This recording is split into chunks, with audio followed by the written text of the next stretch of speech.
que ver. Y de repente dices, bueno, porque esto era una película rarísima. En el año 64, pues esta película en el año 36 es por el estilo de rara, ¿no? Y la comparas con otras películas de los años 30 y tiene un estilo muy personal, muy definido y de alguien que yo creo que es un experimentador. Pues yo creo que una cosa que tenía era que era uno de estos técnicos que les gusta estar buscando la óptica de los planos y buscando las soluciones. Eso que tú decías antes de un poco artificial, lo que tiene es que, evidentemente, visto las películas varias veces, como hay que hacer, le descubres qué es lo que ha hecho. Y otra gente parece que es como más espontánea. Pero curiosamente eso lo contrarresta con una dirección de actores que, pese a que a lo mejor habían rodado 90 tomas, la que al final sale, fuera la segunda, fuera la 90, la verdad es que es una toma en la que están muy espontáneos. Porque a mí, por ejemplo, me gusta mucho la interpretación, que creo que es un papel sumamente difícil, el de Walter Huston. Walter Huston, que era un actor muy bueno, con mucha personalidad, con mucha gracia, pero que tenía una tendencia bastante grande al histrionismo. Y aquí está de una sobriedad absoluta. Encima está siendo un personaje que probablemente le parecería poco lucido a cualquier actor en el año 36 de lo que parece un marido consentido. Y entonces lo hace con una dignidad y con una especie de comprensión y de tolerancia y de intentar salvar hasta el último momento las cosas, que yo creo que pocas veces he visto a alguien que, expresándolo menos con palabras, por las meras actitudes, está dando lo que está pensando el personaje. Y yo creo que eso no lo hace un director cualquiera, y lo hace un director que además tampoco es fundamentalmente la técnica lo que le preocupa. Le preocupa la técnica como manera de plasmar en imágenes algo que es lo que de verdad le importa, que curiosamente son los personajes. Lo que pasa es que lo que sí que era muy poco era sentimental. Y yo creo que esa especie de falta de sentimentalismo, los mismos que a lo mejor reprochan sentimentalismo a Ford o a Macquarie, sin embargo le criticaban la falta de sentimentalismo a Wyler. Con lo cual dices, ¿dónde está el punto medio? Pero sin embargo, eso que decía yo antes, que se entiende muy bien la actitud de los dos. Decías, José Luis, que cómo pisa la mujer de Sam, con qué contundencia y tal, como una mujer, yo creo que era, y que se habían peleado mucho, Wyler y ella, yo creo que ella es lo que yo llamo las mujeres tercas, que se niega a envejecer, que se niega a aceptar, que se niega a tantas cosas, que lleva una vida que no le corresponde. Y entonces eso, que en otras historias hubiera quedado un poco grotesco, quizá, pues esta que quiere, porque se enamora de todo el que pasa, o no se enamora, simplemente flirtea con cualquier hombre que le da seguridad de que sigue siendo una mujer atractiva y joven, porque no quiere a ninguno en realidad, le da igual. Lo que quiere al final es la seguridad de su marido que le aguanta. Con que el otro estará allí. Claro, eso es fundamental, porque pues se cobija en él. Es un final para la época increíble. Es increíble. Es increíble, estamos hablando del año 36. Manda a la mujer a hacer puñetas y dice hasta luego en el barco y se va con la otra. Lo que ha aguantado él es brutal también, ¿no? Sí, pero es muy difícil que claro, no estaba el código Hays, eso sí no se puede hacer. Sí, probablemente el año siguiente ya no se podía haber hecho ese final. Que no. Aparte que es una película muy valiente en el sentido de que, bueno, es una historia de amor de gente de clase alta, media, bueno, pero sobre todo madura. Eso, como decía Goldwyn, esto no le va a gustar a nadie. Es que las protagonistas son gente ya que tienen nietos. ¿Cómo vamos a hacer una película de esto? Y le decía Howard, pues esto va a ser un éxito. No la quiero. Y cuando vio que era un éxito en teatro, le dijo, te podrías haber ahorrado $20.000 y lo hubieras cogido cuando yo te dije que la hicieras. Y dijo, no. La cojo ahora porque es un éxito, dijo Goldwyn.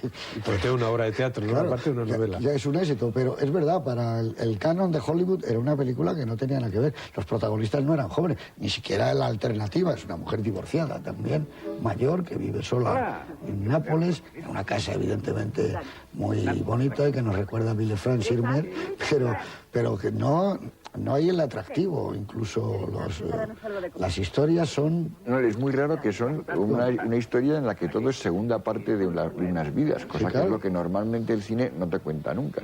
Esa cosa que tantas veces ha comentado, que todas las películas acaban con el beso y se casarán y serán felices, se supone. Aquí es cuando ya se ha visto El uno ha perdido su negocio y ha tenido que venderlo, está prácticamente jubilado de su negocio. La otra ha vivido una vida más o menos convencional y aburrida. Con unas amigas horribles mientras tú trabajabas. Pero te da mucha esperanza, porque todos quieren empezar una nueva vida. Con unos amigos pesadísimos. La otra es una divorciada que se ha medio exiliado en Europa y vive tranquilamente en Italia. Porque es más barato, claro. Y tal, y sobre todo te dice porque es más barato.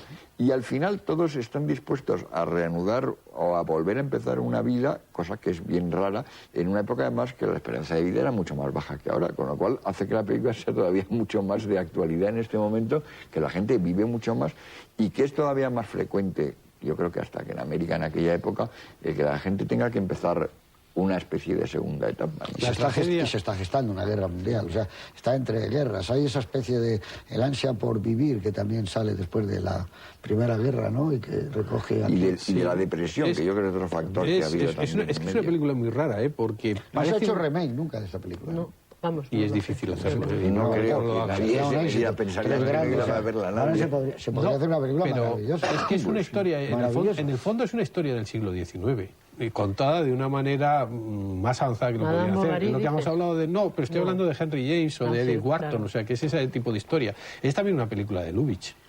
Pero curiosamente se detiene donde Lubitsch sigue, por decirlo de una forma, entre comillas, en la frivolidad. Aquí da un giro a la película, pero esto es prácticamente la estructura, el mundo, el ambiente de lo que eran las películas de Lubitsch en ese momento. Lo que pasa es que una mujer frívola, como podría ser esta, aunque a mí me recuerda algo, Stroheim daba otro paso, que eso no se lo permitía ya la industria americana. Acordaos que había escenas, por ejemplo, en Una mujer frívola, cuando ella subía en el ascensor y había un señor, un oficial maravilloso, y a ella se le caía algo y él no se movía para cogerlo, ella le miraba con un rencor tremendo, se agachaba y lo cogía. Pero lo que descubríamos es que él no tenía brazos, venía de la guerra. Esas vueltas continuas que hacía Stroheim no las va a hacer nunca William Wyler, porque no le interesa, porque es otro mundo. Pero sí hubiera hecho una película terrible con esto, Stroheim, con el fracaso de esas vidas, hubiera incidido más en cómo tiene que dejar algo en lo que ha trabajado durante mucho tiempo. Aquí hay un plano en un coche que te demuestra la melancolía del tío, y ella le dice, venga, bueno, vamos a dejarlo cuando vea a la mujer y venga, te preparo una copa, ¿no? Ahí hubiera incidido más en ese fracaso. Pero es una película al final muy dura, sobre todo para el personaje de la señora Dodds, porque la secuencia con María Uspenskáya humillándola, diciéndole claramente qué futuro tiene una mujer madura con un hombre 14 años más joven, es absolutamente terrible. Y además Wyler no da ninguna salida a la escena porque la rueda por primera vez de una forma muy cercana, donde podemos ver al chico más joven, a ella y a la Uspenskáya ahí, revestida de baronesa austríaca de arriba abajo completamente. Y al final, cuando él la abandona en el barco, ella lo único que se puede dirigir es a uno de los camareros diciendo, pero ¿ha visto usted mi marido? Se va a tierra, ¿no? El futuro que queda, decíamos, de cuando acaban las películas, el de él es estupendo. El de ella o es quedarse vagando en Europa, envejeciendo progresivamente, o tener que volver a Zenit. Cualquiera de las dos soluciones son sencillamente terroríficas. Volver a Zenit fracasada y divorciada, que claro. Esa es otra también. Es que ella es frívola, es una burguesa frívola del oeste americano, pero es lista, ¿no? Lo explica muy bien su papel. Tiene dinero. Tiene dinero y es lista, no es una tonta frívola. Y entonces lo que quiere es seguir siendo joven, cosa que no es el método. Tenía que aprender a vivir de otra manera, porque no es el método reconocerse joven en la mirada de los hombres, desde luego, porque no lo consigues. Pero tiene frases memorables, esa de la suegra de su amante, de la madre de su amante, de la baronesa, y tiene también otra, porque todos la van rechazando progresivamente, ¿no? Porque también el amante del barco era David Niven, ¿no? Sí.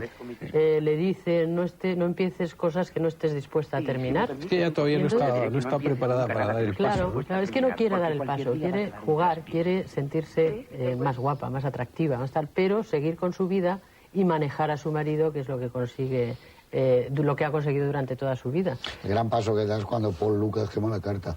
No. Ahí es cuando ya no hay más yo creo que la película lo que tiene, como decías antes con respecto a Stroheim, es que no es una película que no es nada cruel. Es muy dura, pero no es nada cruel. Yo creo que es una película que en el fondo tiene una especie de actitud muy comprensiva con respecto a los personajes. Hay un momento en el que tú estás pensando, porque te llegan a importar los personajes, va a acabar volviendo con la mujer y haciéndole polvo al personaje de Mary Astor.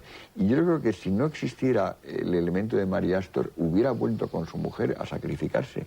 Lo malo es que yo creo que se tiene la lucidez suficiente de lo que hacen muchos sacrificados, que no se dan cuenta que se sacrifican con todo el equipo y que sacrifican de paso a otros. Y hay un momento en el que yo creo que se da cuenta de eso y entonces decide que no, que ya se acabó, que le ha dado todas las oportunidades y ha fallado en la última.